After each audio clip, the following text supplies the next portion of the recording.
Yo, what is up, guys? Welcome into Rover Sports here, and here that microphone sounds pretty good. How are you guys?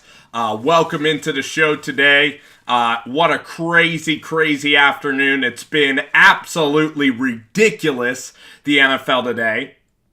We have Jimmy Graham to the Green Bay Packers, but I'm going to get to that later. I'm going to kind of stagger these videos. A lot of other YouTubers do it that way, and it's going to be fun so we can dive into each topic individually, which is going to be very nice, which is going to be absolutely great. So everything's rolling properly, and I even like talking sometimes without my headphones. It makes it even easier to communicate and control a message. So first off, guys,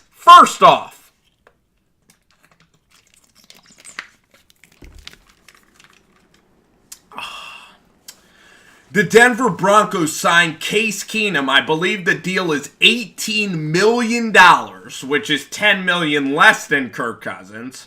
The reason why Case Keenum signed with the Denver Broncos is because Gary Kubiak was an advocate in drafting Case Keenum out of Houston, out of the Houston Cougars college there, and he played under Kubiak, I think, for a year. It was during the Schaub era.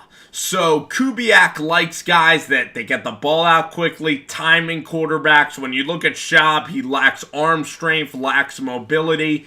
Keenum is a guy that is small at 6'1", not a cannon, doesn't have a huge arm to throw and test defenses down the field, but he does get the ball out quickly, is fairly accurate, short-range throws.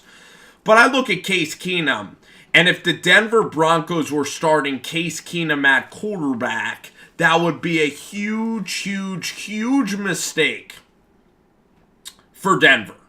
Because you have to go against Patrick Mahomes, who has a higher upside. You go against Phillip Rivers, that's unequivocally better than any quarterback that the Broncos, than Case Keenum. And then you have Derek Carr now merging with a John Gruden and a Greg Olsen. You don't know what you're going to get there. The bottom line is John Elway would be a freaking idiot to just track out Case Keenum at quarterback and not draft Baker Mayfield or Josh Rosen. Baker Mayfield has a much bigger arm than Case Keenum, is much more accurate than Case Keenum, and Baker Mayfield he's a great competitor. He's a winner, man.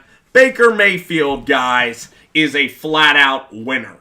And Case Keenum, in the playoffs, it took a lucky and miraculous throw to Stephon Diggs, where Diggs did all the work. Case Keenum sucked in the second half of that Saints game. He threw an interception. He turned into the Case Keenum of old.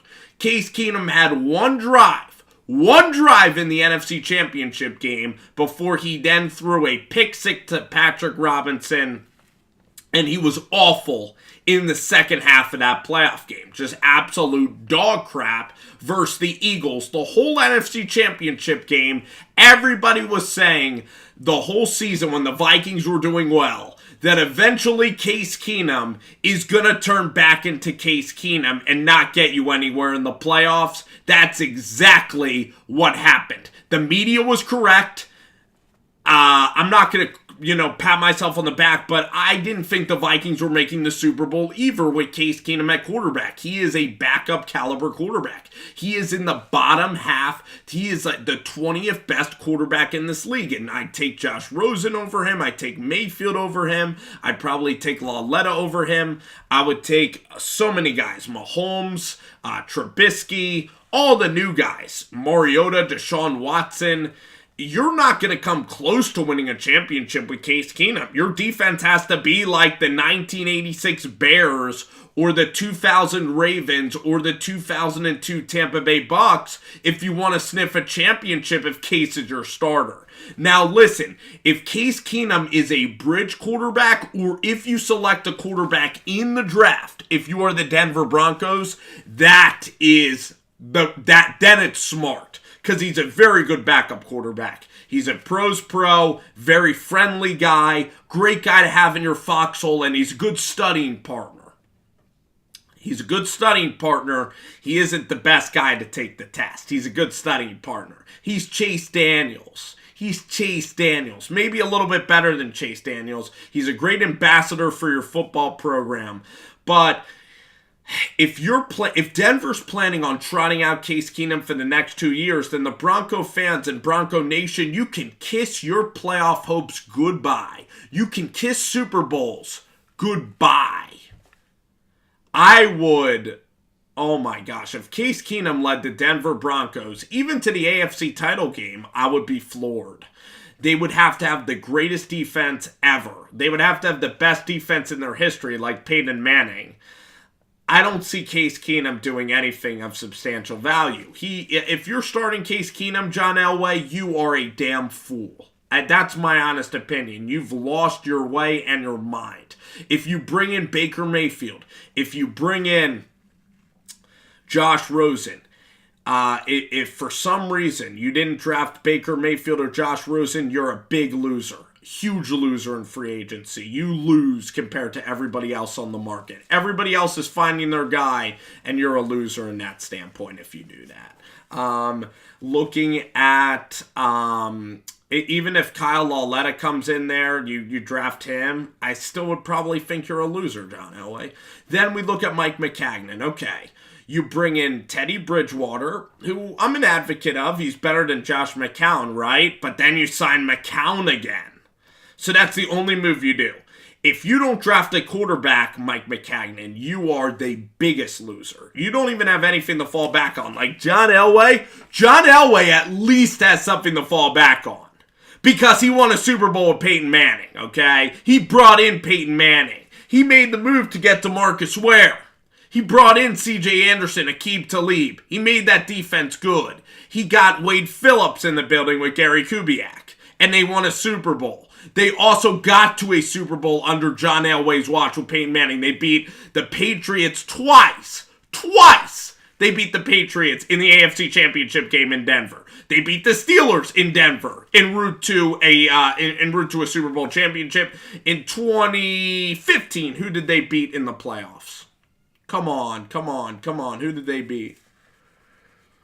I don't think they went on the road. I know they lost to the Colts at home, but they still had a first seed. I mean, Peyton Manning was great. They were winning the AFC West every single year. They were getting number one seeds every single year. So John Elway isn't a failure. Now, Mike Mcagnan hasn't done jack shit as a general manager. He drafted Christian Hackenberg and had no idea how to utilize him. Brought in John Morton, who was a complete unmitigated disaster. Has a head coach now in Todd Bowles that has never gone to a playoff game. Re-signed Ryan Fitzpatrick, I believe, or that might have been another general manager. I don't know. But, re-signing Ryan Fitzpatrick was such a reaction to the fan base.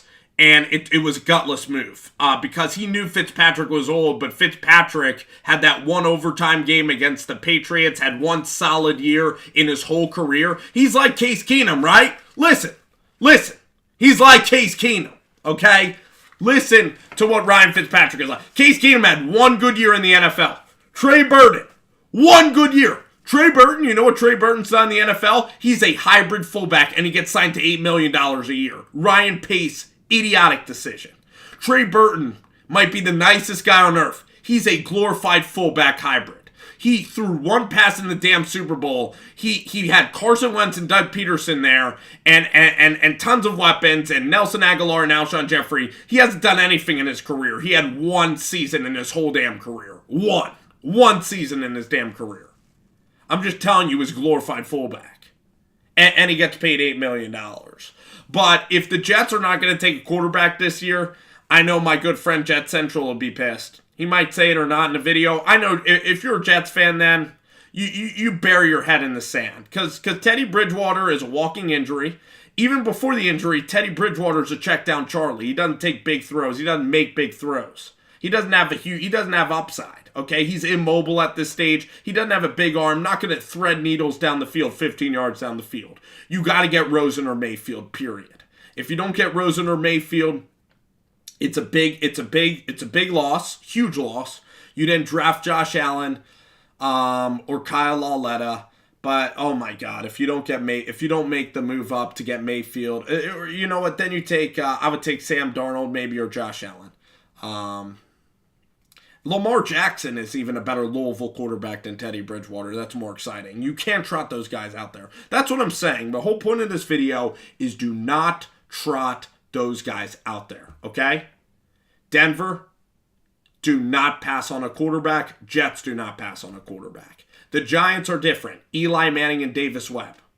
Davis Webb is just as good as any quarterback in this damn draft class, okay? And he's a backup. And Eli Manning is a guy that has huge arm strength, uber talented kid. Well, he's not a kid anymore, but he was the most talented player. The most talented player for a very long time. Led epic comeback after epic comeback. Eli Manning is a dude. A dude's dude. He will, against the Patriots in the regular season, come back. Against Denver, he hit Tiki Barber and Monty Toomer. He is a guy that, was an incredible quarterback, is definitely diminishing in his talents, but you have Davis Webb there that I love, and Eli, again, has earned the right with being a Hall of Famer, winning championships, playoff games. Case Keenum had one season where he had everything in the world. Josh McCown has never been a starting quarterback ever, a starting caliber quarterback, and Teddy Bridgewater had one season, maybe 1.5, where he was a total game manager guy that would just completely play the game not to screw it up at all. And he never won a playoff game, and he basically let Russell Wilson back in, and I know a lot of that was conservative play calling. Bottom line is, Teddy Bridgewater is a C to C- player at this league, and McCown's about a D+ to C- player too. You can't have that at the most important position in football. That was the first point of this free agency video that I'm making, is if the Jets or Broncos don't take a quarterback, I'll be baffled by their stupidity.